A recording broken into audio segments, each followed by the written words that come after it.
Bonjour, Dame Gauthier. Qu'attendez-vous de moi?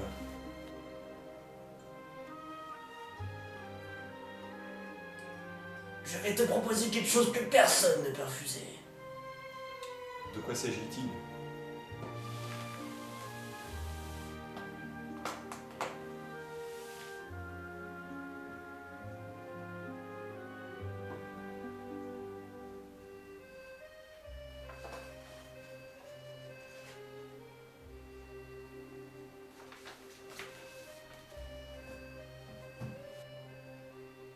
Pourquoi moi?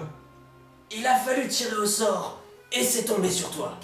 De plus, tu es mon homme le plus fidèle. Non mais vous ne pouvez pas me faire ça. Il y a Kev Adams dedans.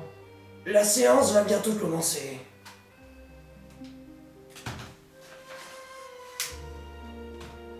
Je veux te revoir après le noce.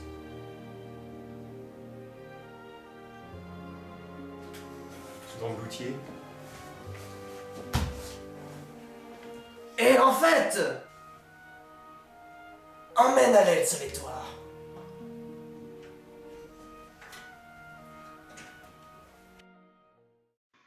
Bien, bonsoir à tous. Alexandre et moi-même avons eu le privilège d'aller voir Gangsterdam en avant-première. Youpi! Avant les millions de spectateurs qui vont s'y précipiter, car c'est le nouveau film avec Kev Adams. Ouais. Kev Adams qu'on a déjà vu dans Les Profs 1, Les Profs 2, de Navier. Les nouvelles aventures d'Aladin, Ami public, qui était un chouïa meilleur, mais vraiment un chouïa meilleur. Soda, avec plusieurs saisons qui s'adressaient aux jeunes, donc peut-être à nous à l'époque, mais qui quand même a un humour assez pour les jeunes. À ses côtés, l'actrice Manon Azem. À l'origine, c'est une doubleuse. Elle a doublé Emma Watson pour le rôle d'Hermione Granger dans la saga Harry Potter, comme le vin qui joue le rôle du Rex dans le film. Voilà, pour le petit placement de produit à peine discret. Et l'humour bien beau. C'est le nouveau film de Romain Lévy. Tu vas me répondre Cash. Qu'en Cash. as-tu pensé? Bizarrement, je suis mitigé. Mitigé. C'est-à-dire que je vais pas dire que c'est un mauvais film, mais c'est pas un bon film. Et Bon, toi? bah je dis, on va dire, c'est un nanar sympathique quand même. On rigole bien des fois. Ouais, mais c'est pour ça que je suis mitigé. En 2-3 mots, le synopsis, on a Kev Adams, oui, je vais l'appeler par son nom, qui veut draguer une fille parce qu'il est à la fac et qu'il est insociable. Et du coup, il rencontre une fille super belle qui veut draguer, sauf que pour la draguer, la seule solution qu'il trouve, on va pas dire tous les détails, mais c'est d'aller avec elle à Amsterdam pour faire passer de la drogue. Il va y avoir plein de péripéties trop bien, trop Ouais, marrantes. des retournements de situation, des twists. Wow. Ils ont été 4 à l'écrire. C'est très Ça m'a choqué. surprenant. Oui, Ouais. ça m'a choqué. Ouais. Le film, niveau réalisation, à part voir les SMS sur les côtés, on a déjà vu ça des fois de temps en temps dans les films, mais après, niveau réalisation, pas grande originalité. Quelques scènes en ralenti pour les scènes d'action, mais bon, ça renforce le côté absurde, grotesque. Je suis pas d'accord, on a eu plusieurs trucs, genre quand il introduit les musiques Modern Jones, t'as une accélération des plans sur la ville d'Amsterdam qui était sympatoche. Le ralenti comme ça avec le bateau, un peu cliché, pas forcément nécessaire. Hein. Ouais, mais ça montre, il avait pas une patte de la réal genre trop classique. Ouais. Il tentait quand même des choses, genre une scène, il y a un moment il y a une scène de bagarre où il y a des voitures et il y a des phares qui éclairent avec des phares bleus et des phares jaunes avec ce jeu de lumière qui était pas forcément très beau mais une prise de risque. Il montre qu'il n'est pas classique quoi en faisant ce genre de petits trucs. Ouais. Bah le réalisateur, je sais pas, mais là quand tu parles d'originalité, je suis pas tellement d'accord. Ça, comme tu dis, les phares qu'on voit en reflet sur le cadre de l'image, ça a déjà été fait pas mal de fois, notamment dans des films de Steven Spielberg. Et J.J. Abrams a repris notamment pour Star Trek ou Star Wars, et ça me dérange vraiment de comparer Gangsterdam à ces genres de films, vois-tu. Alors, je sais pas s'il en a fait exprès ou il a voulu faire un hommage à ces grands réalisateurs. Non mais quand je dis qu'il tente des choses et qu'il est plus original qu'un film classique, par film classique, si tu veux, en tombant un téléfilm où t'as juste du chant contre chant, où t'introduis ta scène par un gros plan, puis tu resserres les plans, c'est ça pour moi une réalisation classique. Après c'est sûr, oui, ça casse pas 3 pattes à un canard, c'est sûr. Mais bon, l'argument là dit comme ça n'est pas très bien, parce qu'à des moments il y a eu des trucs sympas, parce qu'en fait ils sont 3 jeunes et suivant leur relation, j'ai remarqué qu'à des moments ils filmaient genre la fille et Kev Adams et dans un plan, et sur le plan d'après, l'autre était tout seul, et ça correspondait au fait que à ce moment-là, ces deux s'entendaient plus et étaient en désaccord avec l'autre. Donc ils tentent des choses qui sont quand même des trucs déjà faits, mais que ne ferait pas un film qui est assez classique, un réalisateur classique. T'arrives à penser à tout ça dans ce genre de film, toi. Bah quand tu te fais chier, tu réfléchis au plan en fait. La La musique, musique du générique de fin de Booba, ouais, c'est qui a bon. rien à foutre ici, hein, on Ouais. est d'accord. hein. Genre pour se prendre en vieux rap gangsta. Ouais, parce que le sexisme et tout, à la fin d'un genre de film, on n'en veut pas, hein, merci. Non. Merci les paroles. Au départ, je trouvais que la musique un petit peu électronique, minimaliste, ça m'avait un peu fait penser à le flic de Beverly Hills. Ça me fait penser à cette ambiance-là. Moi, je dis oulala, on veut se ramener grave pour ce film, alors que c'est une musique trop sérieuse. J'ai pensé pour ce genre de film. T'en as pensé quoi? Ah, mais Enfin, c'est justement- pas un thème non plus marquant. Il joue avec le sérieux, il joue avec les codes quand même, quand tu dis que la réa est un peu minable, enfin, est basique. Ouais, enfin, Il joue avec les codes wow. des films de gangsters, si tu veux, genre de mafia. Et justement, cette musique, c'est ça qui crée l'effet comique, c'est que par la musique et par sa réal et par son jeu d'acteur, il prend tous les codes et qu'il accentue les effets qui pourraient être comiques et irréels. Et du coup, c'est rigolo. Enfin, c'est rigolo, ça fait sourire, mais c'est pas les vannes du film qu'on fait rire la salle. On va pouvoir passer en zone spoiler et on va parler de l'intro du film. C'est vrai que c'est un gros film à spoiler. Hein. Donc, ouais, l'intro du film, c'est intéressant. On commence avec une voix off de Kev Adams. Et le problème, c'est qu'on dit toujours que Kev Adams, il fait toujours son même rôle de l'ado chiant. et du coup, on se dit, putain, on est retombé dans ce rôle-là et il a pas changé son intonation de voix. Il fait aucun jeu d'acteur. Enfin, il fait peut-être le seul jeu d'acteur qu'on connaît, du coup. Et après, quand enfin on a son visage, là, il joue l'ado qui est un peu plus insociable, qui a peur de parler en public. Apparemment, il saurait Ouais. jouer à peu près bien un deuxième rôle. Bravo. Ouais, le jeu d'acteur, franchement, j'ai pas trouvé ça non plus exceptionnel. Hein. C'est vrai que l'intro est longue, on rentre pas vraiment dans l'action. L'action dans le film, c'est pathétique. Hein. Ah non, moi je reviens sur le côté que c'est ça le truc comique, c'est que en fait l'action est pathétique et que tout Ouais, est fait des fois, c'est là-dessus en pathétique, fait. ouais. De toute façon, Gangsterdam, rien que le titre, enfin, genre c'est une grosse parodie de film de gangsters mafieux, donc Ouais, c'est normal. des fois, il y a eu pas mal de rires forcés, je pense. Hein. Ouais. Même de rires qui mettent mal à l'aise, quoi. Ça, c'est des trucs qui est tellement pathétique qu'on en rigole. Bah, Je sais pas, avec le personnage du Rex qui se met à péter là. Ouais, bah justement, j'allais dire ça. Genre, il y a une scène en fait où les trois personnages se cachent Ouais. pour pas se faire voir par les ennemis. Et en gros, ils sont chacun dans un coin et ils se parlent par texto parce que Durex, il a envie de péter et que il sait pas faire un P silencieux. Et voilà, quand on tourne au niveau des blagues caca pipi, Ouais, et là, toute la ça salle devient un rigole, peu, c'est- là, c'est un peu gênant, quoi. On dirait qu'il fait ça exprès pour les préadolescents. Et franchement, je pense pas que ça leur fasse rire. Hein. Et c'est gênant dans le fait que pour une fois, dans un film de Kev Adams, il y avait quelques blagues un peu plus matures et qui sont gâchées par ce côté, voilà, pipi caca, la fille elle est bonne, on dit meuf, youpi. C'est sûr, même les blagues sur le sexe, des fois, très crouillants. Ouais, mais c'est pas le fait que ça soit cru, c'est que ça soit beauf. Ouais, beauf, ouais, c'est le cas de le dire. C'est qu'elle passe pas, elle passe pas. Ouais. Et là, l'humour qui est assez gênant aussi dans le film, c'est l'empreinte du cinéma français enfin des comédies françaises dans pratiquement tous. C'est l'humour raciste. Franchement, il y en a pas mal. Ah, je sais pas. Non, parce que là, c'était tourné en mode. Ouais, c'est de l'humour raciste parce que le personnage est raciste. Durex est raciste. Ouais. Non, pour une fois, c'était intelligent parce que les nouvelles aventures d'Aladin, qui étaient elles un peu les blagues, on avait vraiment l'impression que c'était pas raciste sur le coup, mais de l'intolérance envers je sais plus quoi. Là, sur le fait, t'as un personnage Durex du coup qui est raciste, homophobe, tout ce que tu veux.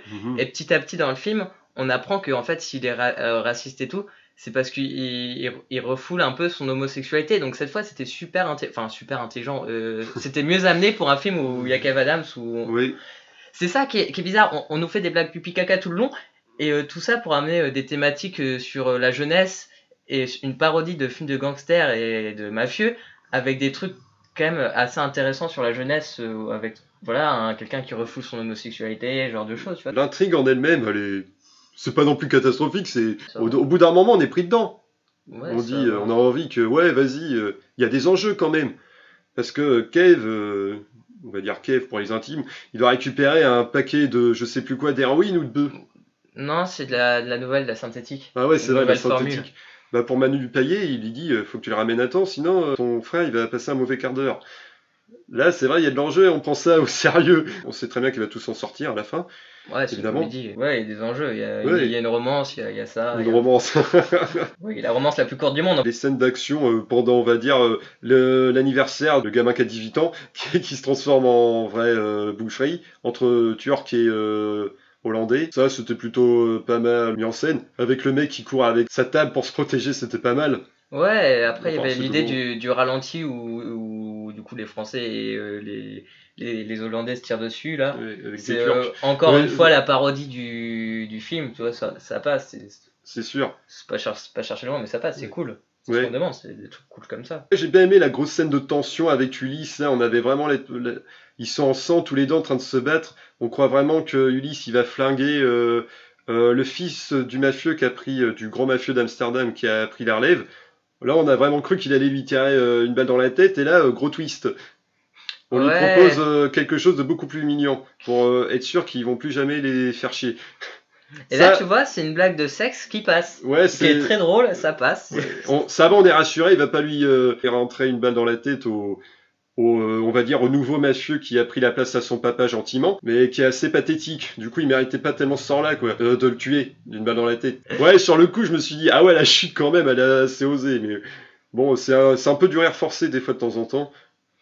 Non, moi là, ça m'a pas choqué. Mais oui, il y a eu Ouais, beaucoup de rires je crois que forcés. c'est le moment peut-être le plus drôle du film, là, quand le retournement de situation, non, le but pas, fait lui une fellation.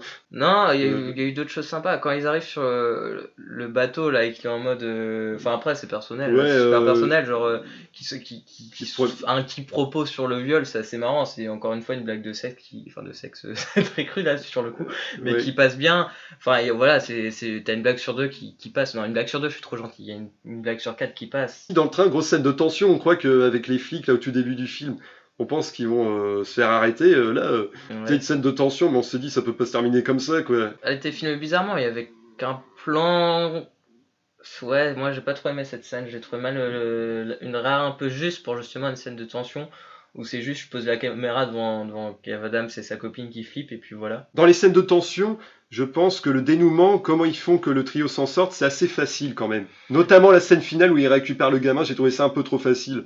Ouais, et c'est là que je suis complètement déçu, c'est Ouais. le fait que ça parodie plein de genres de films et pourquoi pour les scènes de tension on n'a pas cette parodie À la scène finale. de tension, ouais, de voilà, Ouais. on nous fait monter la tension mais on parodie cette scène. Pourquoi à ce moment-là on se lâche pas et on fait de la tension avec une réelle merde? Là je ne comprends pas, Ouais, c'est je vraiment parle bien. décevant. Je parle bien de la scène finale avec Manu Payet quand il doit récupérer le gamin. Ouais, la scène finale et la scène du train. Ouais, et la fin, il veut résoudre son problème du tout début, quoi.